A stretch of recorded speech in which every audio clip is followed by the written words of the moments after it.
দক্ষিণ পূর্বাঞ্চলের পাহাড়সমূহের গড় উচ্চতা কত মিটার? 610 মিটার। কোন ধরনের পর্বত স্তর ও জীবাশ্ম বিশিষ্ট?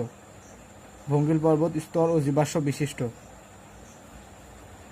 ভূমিকম্পের ব্রহ্মপুত্র নদের ফলে গতিপথ পরিবর্তন হয়ে কোন নদীর সৃষ্টি হয়েছে? যমুনা নদীর সৃষ্টি হয়েছে।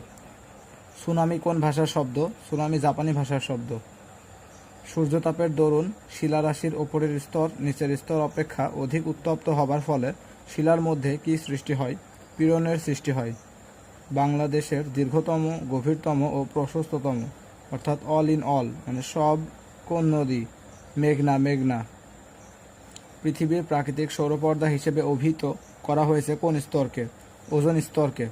স্ট্রাটোস্ফিয়ারের বৈশিষ্ট্য হলো এখানে বাতাস হালকা থাকে, বায়ুর ঊর্ধ্বগতি বা নিম্নগতি নেই, বায়ু সমান্তরাল গতিতে চলে।